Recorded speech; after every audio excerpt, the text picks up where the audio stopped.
Et bonjour à toutes et à tous, ici Maxey et on se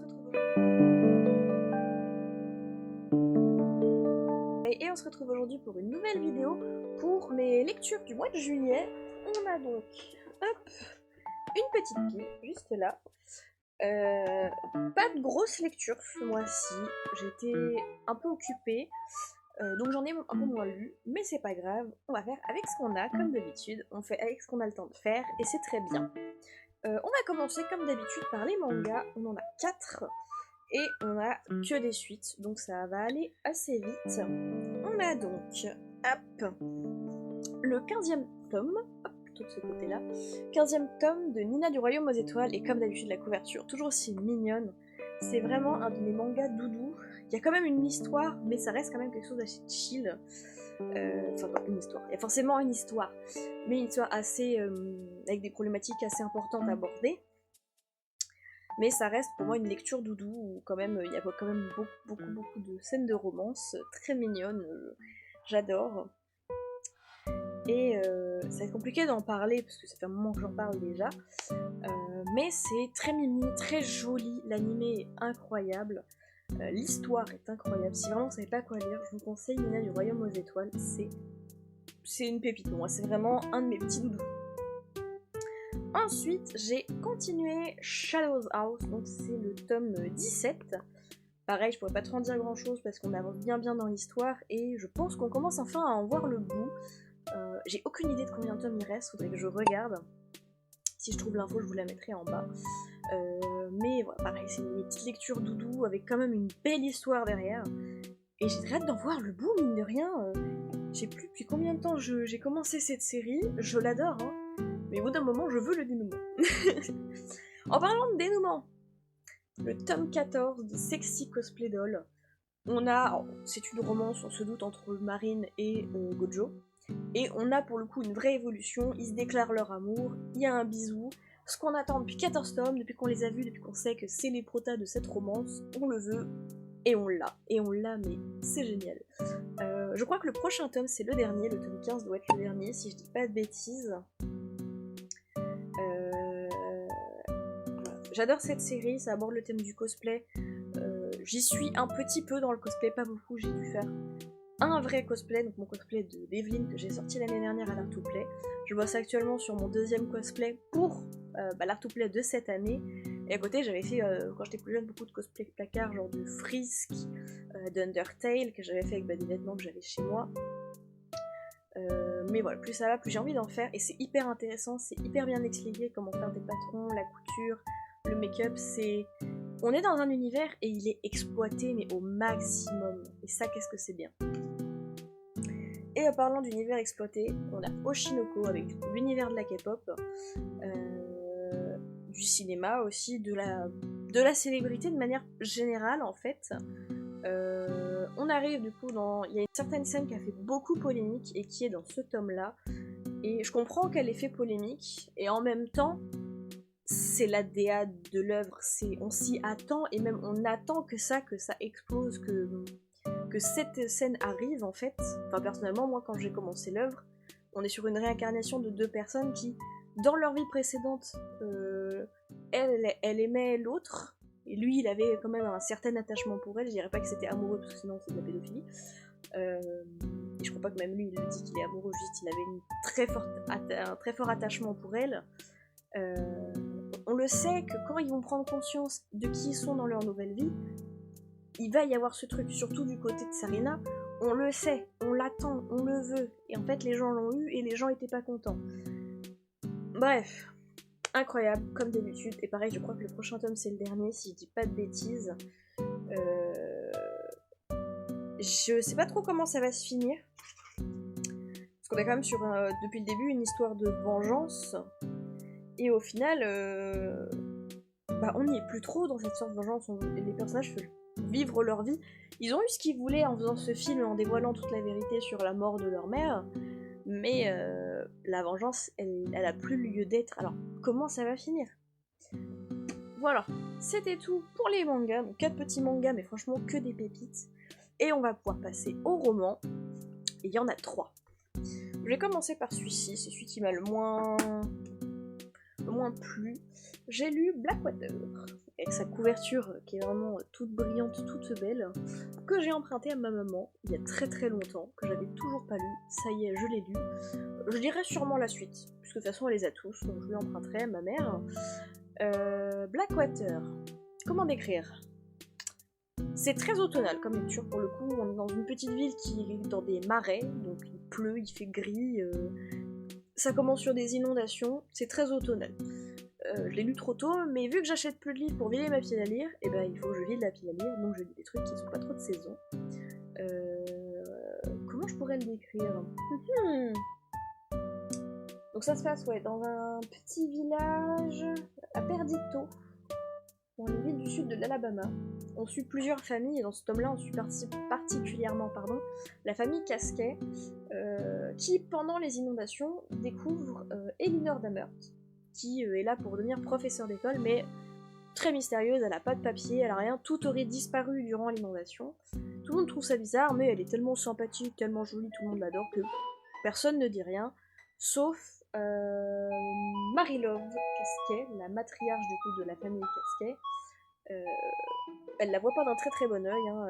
Elle se méfie, mais elle est la seule, donc elle dit rien, parce que en fait si elle est la seule à cracher dessus, c'est sur elle que ça va se retourner. Et son fils tombe amoureux du coup d'Elinor Casquet et fonde une famille avec elle. Il y a des disparitions mystérieuses, Elinor elle est quand même beaucoup autour de ce truc-là.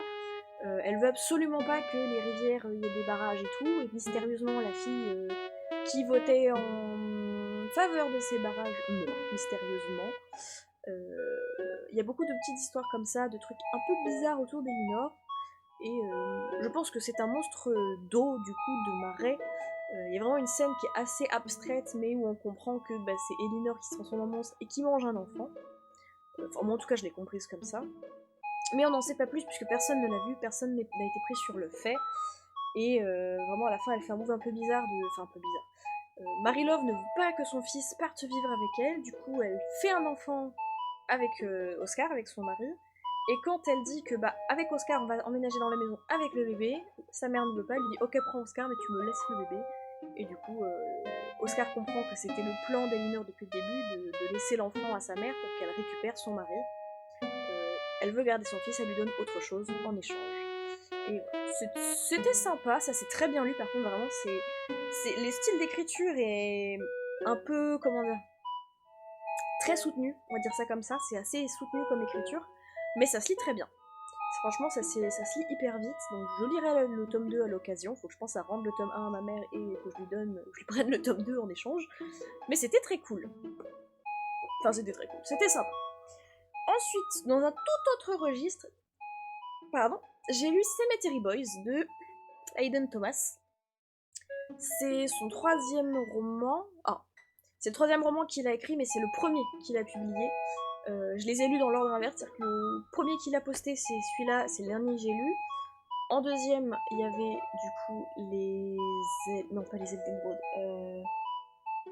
Le Porte-Lumière, que j'ai lu également. Et son dernier, c'était Les Enfants du Pays Disparu. Donc une réécriture de Peter Pan que j'ai lu également, qui doit être qui est là en collector, qui est le dernier qu'il a écrit, c'est le premier que j'ai lu. Et voilà. Donc j'ai terminé par celui-ci. On a donc Yadriel, qui est trans. C'est comme dans Le Porte-Lumière, ça parle d'un personnage qui est trans. Hayden Thomas étant lui-même transgenre, si je dis pas de bêtises, il me semble que de ce que j'ai lu de sa biographie, il est transgenre. Donc Yadriel qui vit dans une communauté très axée sur comment dire, un peu comme dans Coco, les fêtes des morts, etc. Et c'est une communauté où les garçons deviennent des brougeaux, donc ils peuvent invoquer des esprits perdus et leur offrir le repos éternel, en gros les faire passer de l'autre côté. Et les filles, ce sont des broujas qui ont le pouvoir de guérison grâce au sang. Yadriel étant transgenre, il devrait être destiné à être une brouja, mais étant transgenre, il veut être un brougeau. Sauf que c'est la première personne dans sa communauté à être transgenre, et personne ne sait trop si c'est bon ou pas. Donc dans le doute, il fait pas les cérémonies, il a pas le droit, on ne lui laisse même pas l'occasion d'essayer. Ça lui plaît pas, ça plaît pas à sa meilleure pote, qui s'appelle je ne sais plus. Merde. Tu. Faut que je retrouve. Ça va me stresser. Ça, c'est le prénom du boug. Maritza. Maritza, elle, du coup, c'est une Bruja accomplie. Sauf qu'elle est végane, elle ne veut pas utiliser du sang d'animaux. Et du coup, elle refuse de soigner, elle refuse comment expliquer ça, de faire ce qu'on lui... d'être à son poste, de faire sa fonction, elle refuse parce qu'elle ne veut pas utiliser du sang d'animaux, et que pour soigner, il faut utiliser j'ai du mal, décidément. Le sang par le sang, quoi, elle soigne le sang par le sang, elle veut pas parce que c'est avec du sang d'animaux, elle refuse, donc elle ne soigne pas. Par contre, elle va aider Yadriel, elle va lui faire une épée, du coup, enfin une épée, un couteau. Ils ont besoin d'une lame pour trancher le fil qui relie les âmes au monde réel.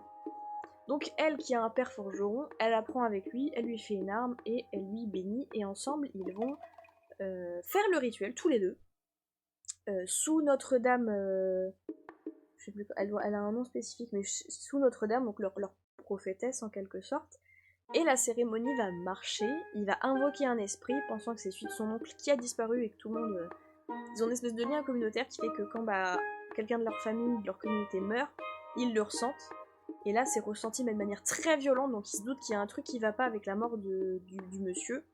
Donc ils le cherchent, sauf qu'au lieu d'invoquer son oncle, il invoque Julian, un autre garçon qui est mort de manière complètement mystérieuse. Et ils vont tous les trois découvrir un truc de ouf. Et vraiment, le dénouement est incroyable. Je l'avais commencé une première fois, je m'étais arrêtée au bout de 50 pages, et ça m'avait gavé. Et là, du coup, comme pour avec Blackwater, je vide ma pile à lire, il faut que je lise ce qu'il y a dedans. Je m'y suis remis, je m'y suis avancée. Et en fait, c'est que le début est très compliqué, puisqu'on vous met vraiment tout un décor de communauté, de pouvoir, voilà, on vous met tout d'un coup. Après, une fois que t'as toutes les infos, ça va. Vraiment, le début, t'as un dictionnaire d'infos qui arrive et c'est très compliqué. Mais l'histoire en vaut le coup. L'histoire en vaut vraiment, vraiment le coup. Et le dernier roman que j'ai lu, et pas des moindres, un de mes bébés, Les Oubliés d'Acton Street de Justine Bull, qui a fait Ma chère Juliette, que j'avais adoré. Du coup, évidemment, elle a sorti un nouveau livre, et je l'ai acheté, je l'ai lu et je l'ai adoré. Il me parle beaucoup, c'est comme Ma chère Juliette, c'est... Surtout qu'on retrouve des personnages de Ma chère Juliette là-dedans. Ma chère Juliette, on parle d'auteur, d'écrivain. Ici, on parle d'artiste. Donc ça me parle également. On suit Aurora, qui fait une deuxième année de fac. La première s'est très très mal passée. Et sa sœur veille au grain, elle trouve une colocation avec 3 étudiants. Blake, qui est influenceux sur les réseaux, Oscar, qui rêve de vivre de sa peinture, et Atlas, qui est boxeur. Elle se sent en décalé parce que elle a pas tellement de rêves, pas tellement d'envie, elle veut juste vivre et être bien. Le seul truc qu'elle veut, et surtout qu'elle pense qu'elle doit, c'est d'être la muse de quelqu'un d'autre, puisque depuis qu'elle est jeune, elle est la muse de sa sœur, du coup, qui est une grande écrivaine, qui s'est inspirée d'elle pour écrire ses romans. Elle est la muse d'un autre artiste et d'un chanteur dont elle a inspiré la chanson qui a buzzé. Et elle se dit, et surtout sa mère lui dit, et ça c'est... Quand sa mère lui redit, mais tu n'as besoin de rien faire, tu as juste besoin d'être la muse de quelqu'un d'autre. T'es là, bah ouais, mais en fait elle veut peut-être faire quelque chose de sa vie, la petite louloute. Et elle en a pas le droit. Sa mère ne lui laisse pas l'espace, ne lui laisse pas le droit d'être autre chose que la muse de quelqu'un d'autre. Et c'est très très dur. Et du coup, automatiquement, il y a un artiste dans son groupe. Elle va en tomber amoureuse. Mais est-ce qu'elle va tomber amoureuse parce qu'elle est amoureuse ou parce que il faut qu'elle soit la muse de quelqu'un, et en l'occurrence celle d'un artiste? Elle va tomber amoureuse de lui, sauf que lui, il a déjà une muse. Et ça va lui briser le cœur. Et ça nous brise le nôtre en même temps, parce que mine de rien, ils étaient mignons tous les deux. Mais on comprend que ça marche pas, ça ne marchera pas, c'est pas du tout ce dont elle a besoin. Et en fait, son grand amour, c'est Oscar, non pas Oscar, du coup, c'est Atlas, qui n'est ni musicien ni artiste, qui est juste quelqu'un de normal comme elle. Enfin, normal. C'est pas le bon terme. Mais qui ne vit pas à travers un certain art et qui n'a pas besoin d'une muse. C'est un couple tellement mignon, l'histoire est tellement belle. Et comme je dis, on retrouve du coup Alex et Charles de Ma chère Juliette. Et c'est trop bien. C'est trop bien de les retrouver. Et de ce que j'ai compris, du coup, elle fait ça avec pas mal de ses personnages, de les remettre, de les citer, de faire des références à eux. Et c'est trop bien, j'adore. vous en doutez, petite pépite, il sera forcément dans mes favoris du mois de juillet.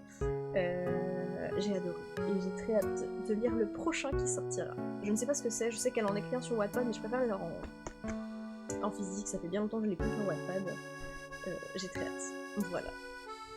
Et du coup, ce sera tout pour ces petites lectures du mois de juillet. N'hésitez pas à me dire ce que vous avez lu, ça m'intéresse aussi. Et n'hésitez pas du coup, à commenter, à vous abonner, à liker la vidéo. Et on se retrouve bientôt pour une prochaine. Bye!